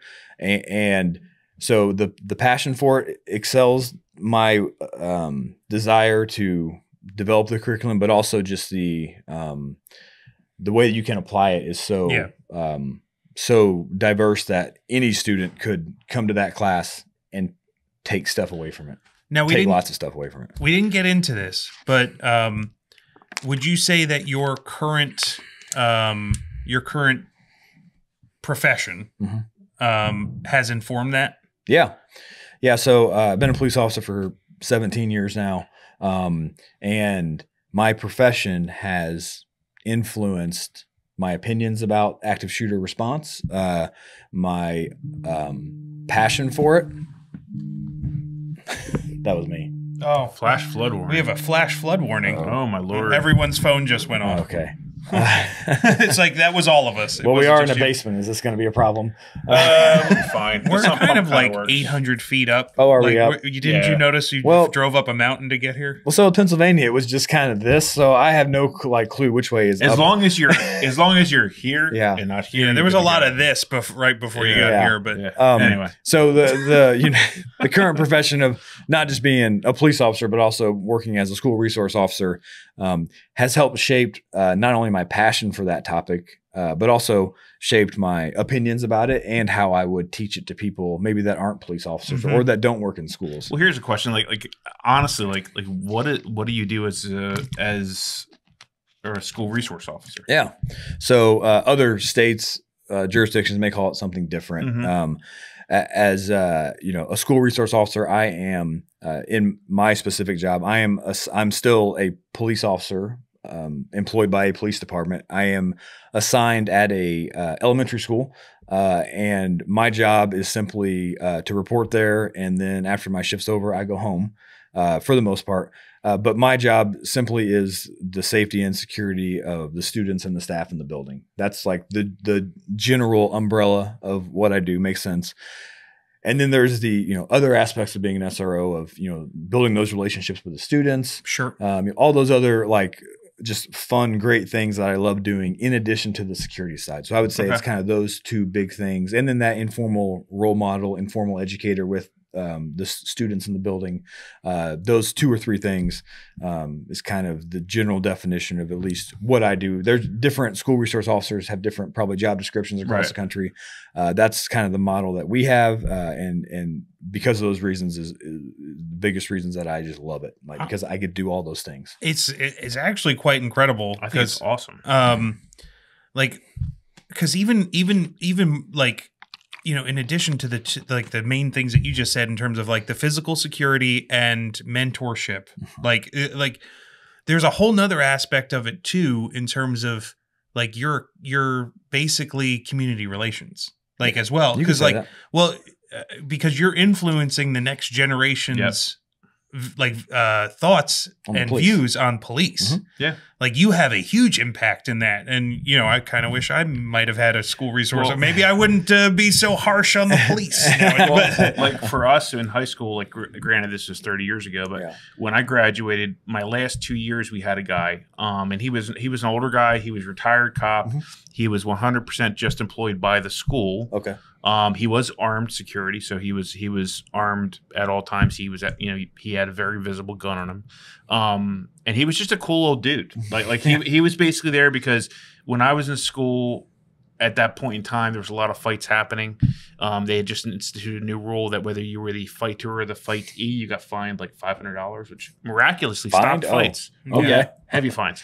But anyway, my exposure to him, he was a cool dude. And they got rid of it after about 5 or 10 years. Yeah. And I was like, it's so stupid because he was an example of this is what a cop is. Yeah. This is what a cop does. Yeah. Yeah. And a good example, which means that instead of just getting all your informed, notions of it off of a YouTube screen, you can have an in-person physical representation of that, which could be, like he said, a huge change in how people look at their community. And I was thinking about that when you say the change in how people view police, like, in general in the SRO world, these SROs are around kids of all ages.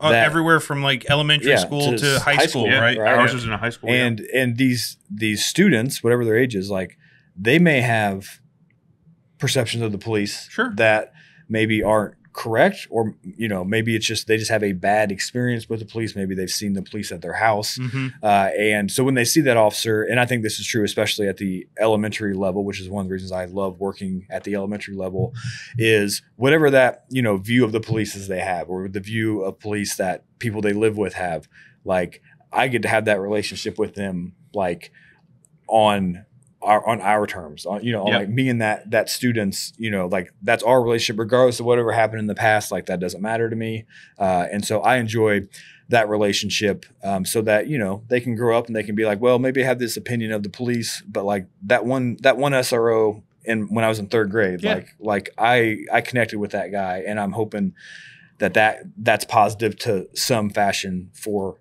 that student. And that age group is hugely. I mean, that age group. There are so many things about your thought patterns and what you see in your environment and how you take that into your adulthood that are formed at that age. That, like, that's huge. Yeah. Yeah. And we're one of the few areas, school districts, if you will, that has a dedicated officer to each building, even elementaries. Most SROs are either middle school or high school. And we're fortunate enough in the area that I live in the school district, that the school is that I work at, that we, can have an officer in every school. So like, I don't have 4 schools that I'm in charge of. I have one school, and I can really focus on the relationships with those students because I'm there before they get there, and I'm there after they leave. Right. And you get to know that space. Like if you're talking about the physical security, like almost all of our buildings are different. Like every corporation or businesses, all the buildings are different. I get to know the intricacies of my building and like how my staff interact with the building and the things that they do or the things that I expect of them or they expect of me.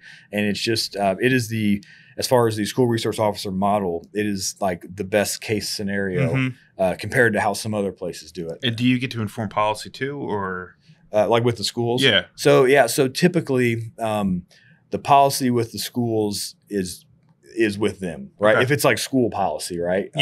About, maybe it's a hat policy or, like if, what the students, can, do as far as in the school, the discipline, at least in, our case, that's strictly on the school. Right. Like, I'm not there to be a disciplinarian, of course. Right. And so it is that relationship is a lot different at a lot of different school districts, but typically the school still kind of runs the school stuff. They, hopefully rely on the SRO for that consultant role, if you will. Sure. For the safety stuff. Well, that's what I meant more like like you have an ability. It's not just a blanket policy. You can actually go to the administration and say, yeah. So if like I see an issue with, let's say, a certain kind of door that needs a different kind of lock on it, right? Like at least where I work, it seems like the line of communication is very open. If I explain what's going on, they can make a decision, and then we can kind of work from there. So in those cases, it is a very open relationship where, especially if it's security related, that the school resource officers can impact some of that, either maybe not policy, but like just kind of how the building's laid out. Right. So did you and help me frame my views of the SRO, like SROs in general. Sure. Because my, let's say, preconceived notion is that usually it is not a highly sought after position. Yeah. Like, did you request to become an SRO? I did. I requested to become an SRO. They had a certain number of spots that opened up, like a lot of things in businesses. They have a new division they want to open up. So we have 6 spots that we got to fill. And I just, from that 30,000 foot view, like the SRO community as a whole, SRO, police officers aren't always banging down the door to become an SRO. Right. And there's a lot of reasons for that, and that could be a different podcast. But yeah, I mean, but maybe in 4 years. Yeah, maybe 4 years. But typically speaking, like, it's not always, 6 people putting in for one spot. Mm-hmm. And there's a lot of different reasons for that, which is a whole nother discussion. But some people just don't want to be around kids. Well, I think, well, there's like different dynamics to it. There is, typically you have the SROs at the department are usually older, and that's because sometimes, most time they have kids. And it's not a road gig. No, it's definitely not a patrol gig. It's not, I would say probably maybe not as physically intensive or. No, definitely. Yeah. Maybe not as physically intensive, although I do walk a lot more than I ever did. But it is not patrol, right? It's not a detective. It's not, these other things. It's kind of outside the realm of what the typical archetypes of policing were. 100%, whether that's with the kind of work you do on a daily basis or whether that's with your like schedule, and so sometimes some of the younger officers, like they still want to work the road. They still want to work night shift. They still want to do those things. And as someone who did that for like well over a decade, like I can appreciate that. And then you get people who most of the time they're older because they have kids and they're like, oh, like I can want some stability in their life. And maybe they want some of the schedule stability. That's perfectly understandable. And so it usually kind of attracts maybe some of the older veteran police officers, maybe 5 to 10 year veterans who come into it. If it's a setup like where I'm from, where it's SROs that are still employed by the police department, there's many different ways they can kind of, do this system, if you will. But typically it's the older officers, and it's the officers that have kids that, have obviously had some, their own kids grow up. And as they interact with those age groups, they realize like, hey, like I enjoy interacting with those age groups and I'd like to do it on a level that I can impact security. And I can also have those meaningful relationships with the kids. Did you find it to be a calling for you? Like that particular, like, role of like, hey, this is a job to help protect kids. Yeah. So before I got the position, I had an interest in it, and I was like, this is something that I think I would enjoy. At the time my son was maybe 5 or 6, and I was like, I think I would enjoy this. And then when the opportunity presented itself and I was able to become an SRO in a full-time dedicated building, like almost instantly I was just like, oh, this is like a call. Like that's awesome. Like this is what, and I loved, being a road cop, like, that's another discussion, but I like being a cop. Like when I became a cop, it was fun. And when I became an SRO, I was like, I feel like this is what I was made for, like in the realm of police work. You know what I mean? Like this is where I should be. Like for all those reasons we talked about, like this is where I should be. So I couldn't agree more. Cause like out of all my friends, and I've got family that are in the police, and like I would trust any single one of them around, like, because like I've been very blessed that like I have a lot of police in my life that are just outstanding people. But like when I think of somebody that like dedicates themselves to being a martial student, that is a dangerous motherfucker, but like is still the person that you want to hang out with all the time. Like that's you. Like it's thanks. you. Yeah. Like you approach the martial aspect with such professionalism that I'm like, oh my God, of course it's fucking Zach. Like, of course this is like what he, because I think you were on the road when we first met. Maybe, or maybe you were just transitioning to SR. I mean, it's been a while. No, I was definitely a patrol officer Yeah. for several years when we first met. Yeah. And when I heard, or like we had conversation, you're like, hey, I'm transitioning over the SRO thing. I'm like, that's I want to move to there and put my kid in his school because so like another reason why you need to move to Pennsylvania. Yeah. Or you guys can move to Indiana because I already got the SRO thing figured out over there. So like that would be real hard for him to transfer over to be and it's a really good setup over there. Yeah. I don't know if this is giving away like tactical information, but like my school district doesn't have SROs. Yeah, not uncommon. Yeah, and I'm like, and I just found that ours does. Like they I'm have like, multiple. Oh, cool. Yeah, like our township police can't even like they have township video cameras around the town, like in the parks and whatever, and like they have dispatch that like dispatches to that stuff, but they're like, we are insulated from the schools, like that's a shame. Like almost to the point of like, is there a purposeful disintegration? It's like, and why, how is that even like something that makes sense? And so the SRO world is just like my experience, kind of what I generally laid out. Like it's vastly different from like your experience where you live with school resource officers and yours. Yeah, and we're like 30 minutes one county apart from each other. Like our township has a mini police station that is attached to the office in the high school. Nice. Yeah, like there's a mini station that's there. Yeah. But then again, it's also a massive high school. I think our high school has a police officer, probably, but our elementary schools and middle schools do not. Most do not. So again, the kind of mileage may vary. So like if someone out there is talking to an SRO, and like it's, it might be someone who's an SRO that's a full-time patrol person, that works in the school on their days off for extra money, which is, valid, but it's a completely different system than like the way that ours is set up, and there's different, obviously, opinions about how it should be done. And then there's limitations on financials about how school districts and police departments can have that relationship. And that's understandable, but it's different everywhere. Like even in the same county, it's different. Where I'm at, like I feel like it is the best system that you could possibly have. Obviously, you throw people in there, and then you kind of have to tweak things and adjust things. But typically speaking, like me going to the same building every day with the same kids, the same staff, and building those relationships with the staff and the students is a huge advantage to the guy or the girl who is a patrol officer on night shift and they work a couple days during the week. Still valid, still important, but that would be more of like a security role. And in the idea of like, what we've seen with different school shootings, they walk away from those situations where they know it's a established hard target. I mean, that has been the case repeated over and over again. So even just the idea of the deterrence of the fact that it's there, that they know there's an officer there 100% of the time, is a huge value. It's a huge step in the right direction. Yeah, for sure. And I can't say anything other than the SRO thing. Like, just if I had to wrap it up, I would say like I love it. Like I love it. I love being a cop, but I love that I've had this opportunity to become an SRO, not just because of all the things we talked about, but also to give me a perspective, for how I teach other people, outside the school, like classes, like talking to you guys, and other people about my opinions on school safety. And then eventually, the active shooter course that I'm developing, giving that knowledge to other people with my insights and perspectives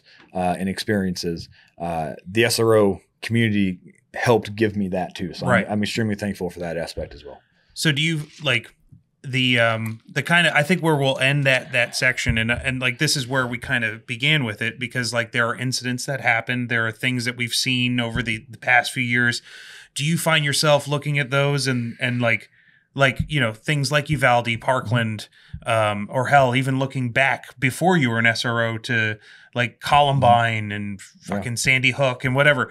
Do you like have those inspired what you've put together or what you're gonna start offering for the active shooter stuff? Yeah, absolutely. Those examples, and maybe not just even in school examples, but also like public places where they've had similar kinds of tragic incidents. Yeah, those Pulse nightclub. Yeah, Pulse nightclub's the first one that I probably think of.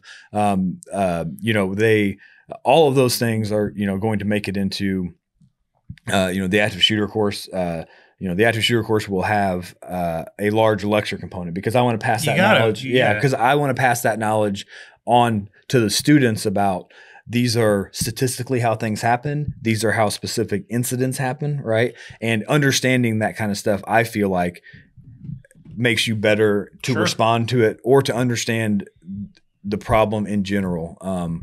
And so, yeah, those are things that whether it's, active shooter situations at schools or, like I said, businesses or malls or whatever, as tragic as those are, like we are doing a disservice if we don't learn from them. Whether I teach that or whether you learn that as a student, like that exchange of information is extremely important to me, and it's one of the big reasons why the active shooter class, essentially, when I first thought it, was just going to be a lecture class, and then that's how important the lecture component is. And then I started to add in some drills to help reinforce the response aspect of it, and that's how the class started to come together. Years ago when I was first compiling it.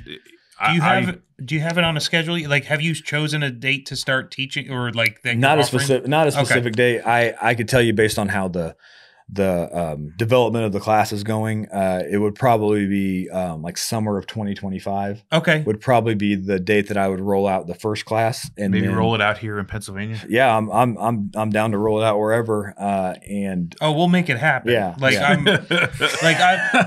this whole podcast has been a lead up to me basically forcing Zach to make sure, like, hey, let's get a date on this thing so that it worked with Biggers, so it's got to work with them. Yeah, like, listen, man, I'm not bullshitting you when I tell you, like, I see and I can feel your passion in certain topics, and like this is one where I'm like, oh, his background, his profession, his passions, it all lines up in something that was like, and, I know you haven't even finished putting the course together yet, but like, hey, let me pre-buy. You can feel there's an energy and you can feel it. Yeah. Oh, thanks. And that's something like that goes back to what I talked about when you did that simple demonstration.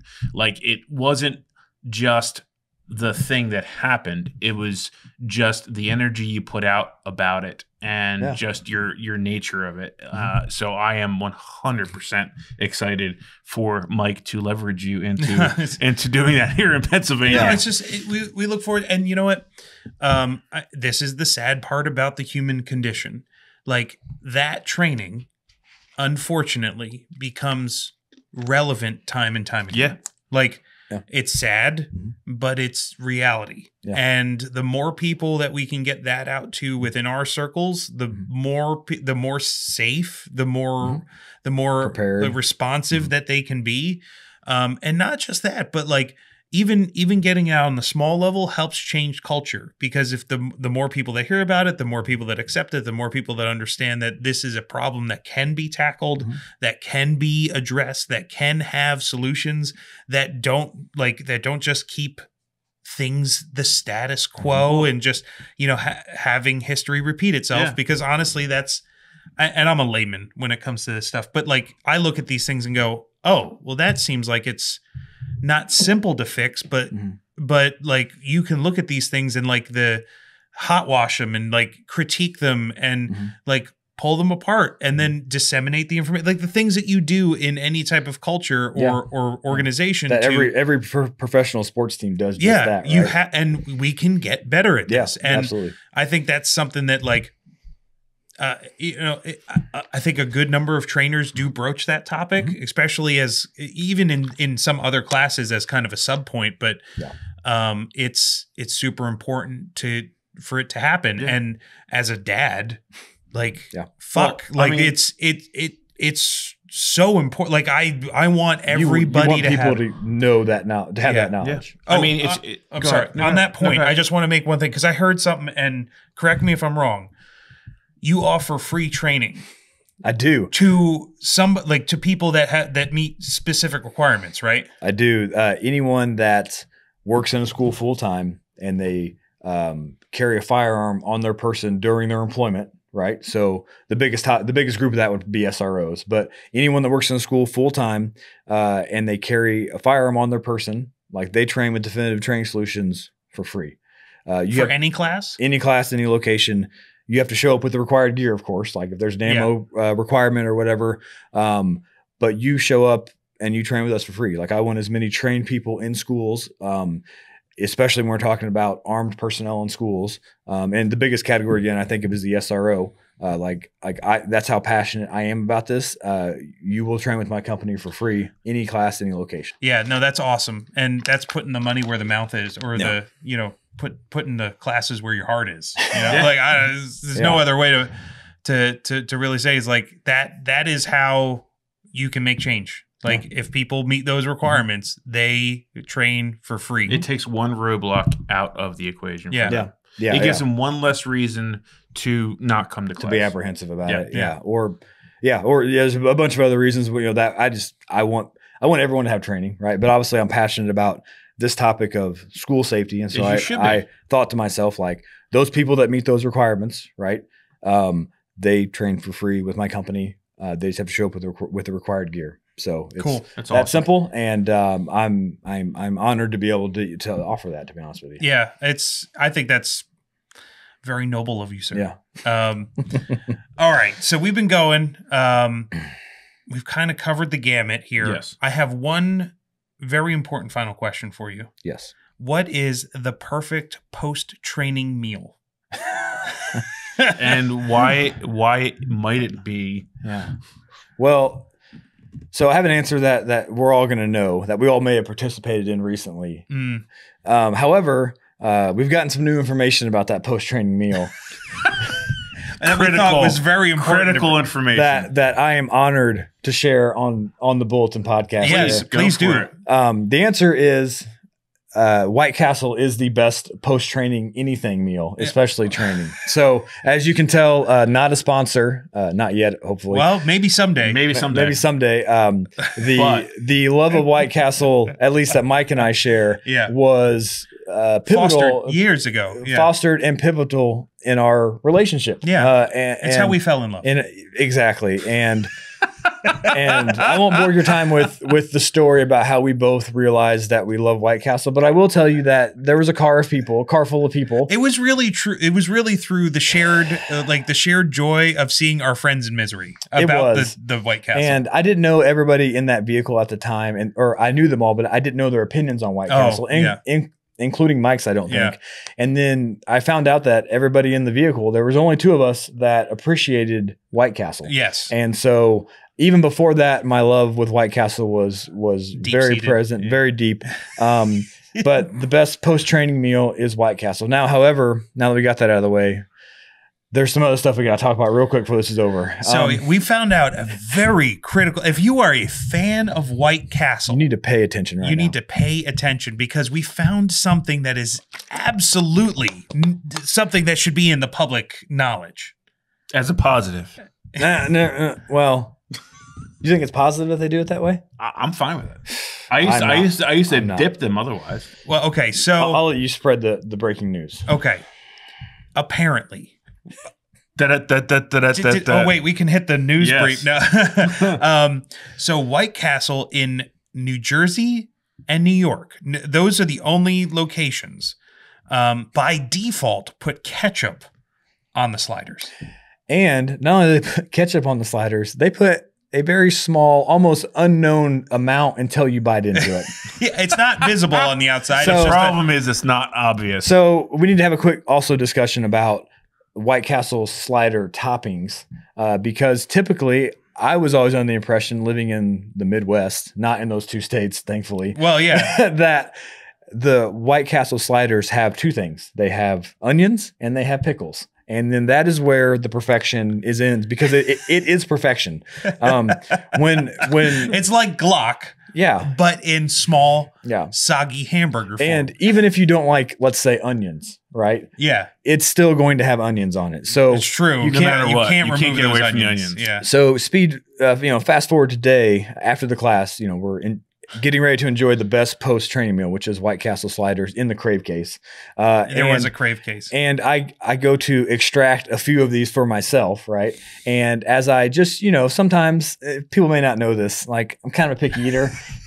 So wait, picky eater and White Castle both in the same sentence. Yeah. No, you really don't. You don't know. Like there's the word kind of is he's letting the word kind of slide, and I appreciate it. So like we're talking chicky nuggy level of so brown food. So as a picky eater, the viewers will appreciate the kind of just the casual, just a little peekaboo whenever you get the food. I saw him lift the lid up on that burger, and he tried to not show disappointment, but he did ask, like, do they always put ketchup on ham? I'm like, as a tear rolls down his face, I'm sure. Well, no, I was just trying to learn. And from the problem is that we both were right, because from my standpoint, growing up in the New Jersey, New York, Pennsylvania area, all White Castle sliders always had ketchup. Wrong. And growing up in the Midwest and never eating White Castle in those states and very rarely ever visiting those states by design, I was like, have I been lied to my entire life?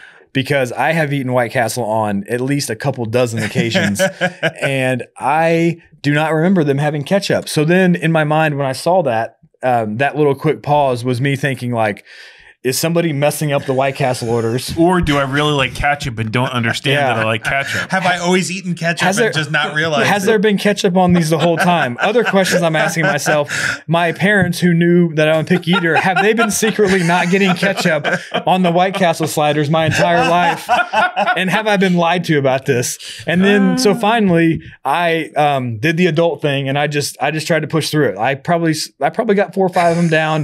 The last one, I just ate around the ketchup and I just called it quits. Before I went to go pick it up, I was like, "Hey man, so how many sliders do you think you'll eat so I can gauge how many to get?" He's like, 8 to 10. Yeah. I'm like, oh, so 9 isn't in the nope, either 8 or 10. Yeah. So and so no, it has to be even numbers. Yeah, it was even numbers. No, it doesn't have to, but that's kind of how I give estimates. Yeah. Just in life in general. Numbers, So gotcha. even numbers. Yeah, got it. And so anyway, so obviously we found out Mike's father was able to he looked it up on the spot because I was still in shock, and I was trying to be a good friend and a good house guest and not accuse me of ruining his dinner by sabotaging this because as we all know, if you mess with the toppings, some people get very angry. And so I was just trying to be just a good human essentially. And then Mike's dad looked it up and was like, "Oh, it's just in Jersey and New Jersey, New York, but we're in Pennsylvania, so I guess Pennsylvania's in a New York. Apparently, it has spread to Pennsylvania, and so I still stand by my statement. But I am actually looking forward to going home and eating a real and on the way home and getting some with just the perfection ingredients of onions and pickles. So what will you do? Here's my suggestion for you, and I'm open to any suggestion. So when we go upstairs, we take those. You can take 2 of those burgers and you wipe off the top side. Okay, go ahead. And then Sorry, do that to 2 burgers, and just put the bottom sides together, so that you can make it. But the ketchup's still on the hamburger patty, right? No, he's saying use the bottom patty. Use the bun to wipe it off. It'll probably get most of the ketchup flavor. As the picky eaters that are watching can appreciate, you don't always get all the ketchup taste out of it.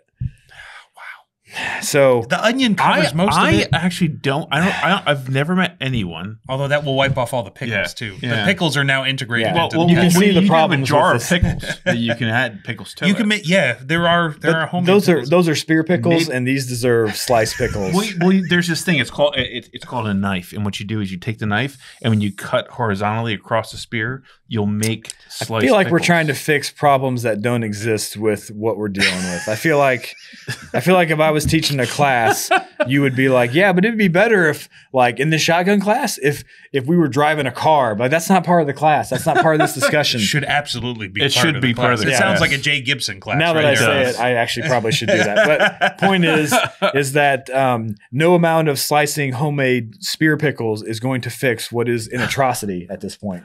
Wow. Atrocity. Wow. That's heavy. But here's my question. I've had some time to think about it. How That's does how I a feel. picky eater not like ketchup? Here's the That's thing. what I really. I've never met a single person that was a brown food person, which is what we're talking about. The food has to be brown for him to ingest it. Nuggies, French fries. That has not liked ketchup. I do, but French fries is where ketchup belongs. So Wow, so you will What? eat ketchup, but you only enjoy it on things that are not the burger? pretty much only things that are ketchup or hash browns is kind of where I am. So Like that's why I have potatoes some- only get yeah, ketchup? pretty much. And I understand if that's not your thing or people don't understand it. What but about hot dogs? What do you put on hot dogs? It's got to be mustard and ketchup. if I answer this question, I don't want to get judged. You're being judged. It's Kurt. already It's been too ha- late. it's already It's happened. too late. I'm sure we're going to cut this part out, right? Okay. No, this will be at the beginning. Yeah. I enjoy a good hot dog like anyone, right? Yeah, you're an American. Here we go. I enjoy a hot dog with nothing on it. Okay. Oh, I is can that respect. not- No, oh, I can okay. respect that. I can get down with that. Yeah. Like it's like a good it's like quality all beef hot dog with If you nothing on it. if Yeah. you have a good, especially kosher hot dog, Yeah. that's all beef, that actually tastes good. It may not need anything. It may not eat it. so Okay. All right.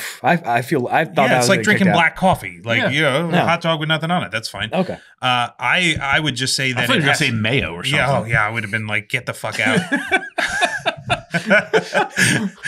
you fucking Canadian. I would drive straight to Ohio and go to White Castle. That's where I would go. And there would be a questionnaire at the drive-through window just You're gonna to stop confirm. at you're gonna stop at every White Castle on the way west, and just be He's like, gonna be calling him as he at what approaches. point? At what point does this The ketchup bullshit line stop? Yeah, I mean, I mean, yeah. there's a White Castle on the way home that's right off of 80, Yeah. right outside Bloomsburg. Yeah. And even if I'm There's not no White hungry, Castle. Yes, there is. There is. Is there? On Sure. 80? Oh, well, we could've I remember gotten seeing that it, one. thinking Oh, to yeah. myself, I'm not stopping. Although there. I'm pretty sure if we ever stopped there, like our friend Gary would just fucking kill us if we brought that to his house. Ooh. well, we weren't going to tell him. We're just going to You just bring it in. No, Yeah. you should have a We're DoorDash. going to smuggle it in one of our bags. That would be awesome. We should just start DoorDash. Well, because Gary's Just son have it has never delivered. had White Castle. Yeah. So it's for Ben. we Yeah. could hit a couple stones with the same. Yeah. Yeah. You know, birds with the same stone, stones with the And same we bird, can, whatever. we can thus solidify our friendship further through the shared trauma of another Yeah. friend over Yeah. the White Castle. So let me ask this. We can end this here. We can ask more questions, whatever. But yeah. since you've had it this way with the ketchup, Yeah. do you think the ketchup should be a required ingredient in addition to the onions and pickles? Yes or no? I do. You do? I do. I think that, I don't think so. I think it should be. I think that ketchup should be a default on a hamburger. No, not hamburger. On On a these- slider. oh, See, I would agree on a hamburger, but on a slider, it's small enough that you can dip it. This is a hamburger. No, this is a slider. It's a fucking No, this hamburger. is a slider. If I can fit the whole thing in my mouth, it is no longer Well, a hamburger. I would agree with Mike. It's a hamburger since there is no cheese on it. Yeah, like that's how I like a define it. fucking pig in a blanket is still a hot dog. But Is anyone still watching right now? Nobody watches this in general. Jamie's the only one. But what I'm saying is like this does not need anything on it. I think you're the only other person that listens to the podcast. Yeah. Like you'd be like, Okay, fair enough. So what you need to do is start watching it just on repeat. yeah, And Yeah. just do other things. We don't care. Just Yeah. just Okay, need well then I don't hours. feel bad about spending 10 minutes Yeah, about but this no, very important No, topic. we don't have any limits on this. Like I don't The think Berm limits I don't podcast. think any condiment that does not need to be integral to the food needs to be on the food, because at any point you can just dip or whatever. So like But couldn't you add pickles by that same logic? Couldn't you add onions by that Yeah, same I but- agree. but Like, you those can't- are both What are you condiments. gonna lick it and Oh, so your litmus test is it can I dip it into the Yes. substance? yes. I don't Man, know. I don't know. We're gonna have to leave this one for Yeah. another time. I felt Like, weird earlier and now I feel weird for you.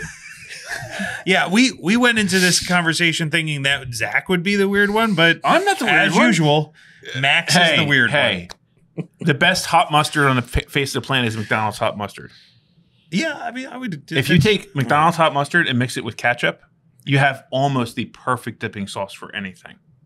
If you haven't done it, try You could it. have just stopped at the perfect hot mustard, and then you had to make it weird again. No, it's not weird. I feel like we're bringing up stuff not exclusively related to the White sweet and Castle. spicy. We're still talking about dipping sauces. Anyway, if there's anybody still listening, tell us what your favorite post-training meal is in the Bulletin community. Mexican is always the right answer. We'll put up a topic maybe this week, and we'll talk about it next week. See what everyone likes to eat after training. It's probably going to be Mexican food. That's a good one. Yeah. But Mexican's always the right answer. But if it's White Castle, then we'll know those people are our Actually, friends. let me ask you this one final question, Zach. If you were in a training environment with a bunch of hard-hitting dudes that have just been running around all day, if somebody asks, "Hey guys, what should we go get for dinner?" Here we go. Would you think poorly of the guy that's like sushi? Yes, I would. Yeah, I know you would. I would judge that person in a very harsh way. That may include like silencing them both socially and professionally. I'll leave that one with you, friends, and we'll reveal maybe next time who the one who suggested sushi was. It was a good suggestion. Thank you very much. It's still a mystery. We don't know who it is. Yeah, it was me. I proudly take it on. Man. Sushi. That's a weird one to. That's just a hard sell. Well, it's a hard sell with. I don't care for sushi. Shocker. I know you would line up with me on this one. Yes, but that's good information to have at the end. So thanks for sharing. All right, Zach, where can we find your information? Sure. DefinitiveTrainingSolutions.com. That's the website. Yep. Facebook / Definitive Training Solutions. Instagram under the same Definitive Training Solutions. I have a YouTube channel that slowly we're going to start kind of building up some more of. So those are the main socials, I believe. Cool. Awesome. Pretty much into the socials at Definitive Training Solutions. And all your classes are listed on bulletin.net. Oh, yeah, of course. Yep. They're all on Bulletin. I say this in every class kind of at the end when I'm pimping other people's companies. And man, I'm so appreciative of it. Thank you. Is when I lock down a class with a host, right? I put it, usually I'll put it on my website so people have a way to pay for it. Makes sense. And then the very second place I put it out of all those other social media outlets that I put it on, the second place I put it is on Bulletin 100%. Like that is my go-to. So if you want the most updated version of what I'm offering, you can look on the website, but the more chronological order is going to be listed on Bulletin. So I would check Bulletin out if you're like, hey, I want to see what Definitive Training Solutions is up to, or when that active shooter class is going to get scheduled or when first. it fits into your schedule. Yeah. And like, I would default to say check on Bulletin. There'll be a link on there, obviously, to my website to pay for it. It all links to Zach, and he gets paid. That's going to be Bulletin's going to be the most updated version of what's coming up for classes that I'm actually teaching. Well, thank you, sir. Yeah. Your confidence means the world. Yeah. Well, and to be some of the first people reached out by you to join Bulletin was a huge honor, because that idea, like, we may have talked about it, but I've always thought in the back of my head, like, man, this idea of what Bulletin is like exactly what the industry needs. And 100%. As a student, like, it's getting better, it's evolving, but it's a perfect idea of how people can get connected with training and instructors as students, or the other way around. Instructors get it. I've already had at least one student tell me that he showed up and I didn't know who this guy was, and he's like, I found your class on Bulletin. Yeah, I was in that class, and I was happier than a pig in shit. I was like, yes! So I'm excited for it. I'm excited to promote it. And Mike has actually doubled my salary because I promote it so well. So I really appreciate that. But it's a great resource. I say company, but really it's a great resource. Yeah, it's what it's meant to be. It's just a resource for everyone. I mean, it's stupid simple to use. Yeah. It's like even out. I can figure it out. Yeah, that's saying something. Because I mean, the reality is most of these instructors, their websites are trash. some like a lot of them. It's just trash. Yeah. So like you go on there, it's structured, it's dated, everything's there, all the information is there. I can't say enough good things. Well, thanks. Okay, but we talk about Bulletin all the time. I thank you, sir, for coming on the podcast. Thanks for having me. This has been a fun time. We've gone for look at that. We're about to hit 2 hours. Oh, nice. Holy shit. It's been a crazy 2 days. Thank you, sir, for bringing what you do to us and for what you're doing in the future. And really looking forward to it coming up. Yeah. I will be back for sure. Very looking forward to it. Check out Max on Max's channel, Max's Path. And as always, everybody, get smart, stay ready, and find training.